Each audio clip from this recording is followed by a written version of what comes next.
మీరంతా కలిసి ఉండండి. ఆ స్థలం ఉంది, నేను చాలా ఒత్తిళ్ళు వచ్చినాయి, ఎందుకంటే తను దొరకట్లేదు ఇప్పుడు స్థలం. అసలు టౌన్లో చాలా ఇబ్బందిగా ఉంది. మనకి కేంద్రీయ విద్యాలయం ఒకటి, ఆ తర్వాత మన ఐటీ హబ్ ఒకటి, 10 ఎకరాలు ఉన్న ఐటీ హబ్ సరిపోయింది. అట్లనే ఇండస్ట్రియల్ ఏరియా అంటూ 100 ఎకరాలు కావాలి. ఇటువంటి చాలా ఉన్నాయి. ఉన్నా కూడా నేను మీకు అన్నమాట ప్రకారంగా అది మీ కిందే ఉండాలని చెప్పి దాన్ని ఉంచడం జరిగింది. నేను అందుకంటే ఇంకెక్కువ మేలు ఎవరు చేయలేదు.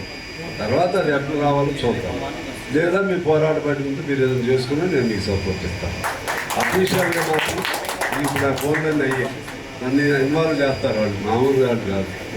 నన్ను ఇన్వాల్వ్ చేస్తారు, నా లెటర్ అంటారు, వాళ్ళ పంచాయతీ నన్ను మెచ్చుకుంటారు. పైనుంచి వచ్చింది ఫోన్. అట్లా నేను అసలు ఈ పొత్తులు లేకపోతే నేను ఆగి ఉండేవాడిని. అసలు అంటే పొత్తు లేకపోతే గెలిచేవాడిని కాదు, అది వేరే సంగతి.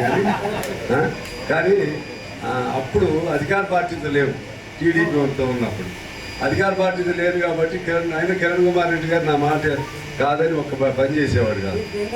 అదే నియోజకవర్గంలో కానీ ఎక్కడ కానీ సాంబశివరావు గారికి కాదు తెలవకుండా ఏది చేయగలుగుతారేవాడు. ఇప్పుడేం పేరు స్నేహం, కానీ మా ఇబ్బందులు మాకు ఉన్నాయి. అందువల్ల మొత్తం నా మీద ఓవర్ కాన్ఫిడెన్స్ పెట్టుకోకుండా నేను ఓపెన్గా చెప్తున్నాను. నేనేదో నానా గట్టిగా అడుగుతూ నానా తంటాలు పడుతూ వాళ్ళనో వీళ్ళనో పట్టుకుని ఆ కేంద్రం ఫండ్స్ ఇంకోటో లేకపోతే ముఖ్యమంత్రి గారితోనో కొన్ని చేయించుకుంటున్నాం. సో ఇప్పుడు కార్పొరేషన్ వచ్చింది. కార్పొరేషన్ మీద చూడు ఎవరో పెడతా ఉన్నారు. కార్పొరేషన్ ఎట్లా వచ్చింది, దానిలో గెలిచిన వాళ్ళే. కార్పొరేషన్ ఎట్లా వచ్చింది, ఎస్టీ ఏరియా అయితే సున్సిపల్ కలిసిపోయేవాడిని కదా, మా విజయనగరం కలిపేవాడిని కదా, లేకపోతే లక్ష్మీదేవాలు కలిపేవాడిని కదా. ఏదో రాజకీయం అంటే మామూలుగా ఉండరు, జనం విచిత్రంగా ఉంటారు. మనం ఉన్నంత ఫెయిర్గా నా ఆలోచన ఏంటంటే కుల్లాగా ఉంటుంది. ఎవడి నమ్మాలో తెలవట్లేదు, ఎవడి నమ్మకూడదో తెలవట్లేదు, ఎప్పుడు ఏం చెప్తారో తెలవట్లేదు, ఎప్పుడు ఏం పండలేస్తారో తెలవదు. ఇంత నాకు ఆశ్చర్యంగా ఉంది. అయినా సరే తప్పదు. అంటే అచ్చమైన పాత రోజులు అనుకో, ఒకటే యాజిటేషన్, ఫైట్ చేస్తాం. ఫైటర్గా ఉండేవాడిని. ఫైటర్గా ఉన్నప్పుడు నాకు ఈ లెక్కే లేదు ఎవరిని. ఇప్పుడు అరిటాక్ మీద నీటి పొట్టులాగా ఇది నా పని. అందుకని అయినా కూడా ఒకటి గ్యారెంటీ, మీ స్థలాన్ని మాత్రం మీకే ఉంచాను. ఓకే, మంచిగా కలిసిమెలిసి చేసుకోండి.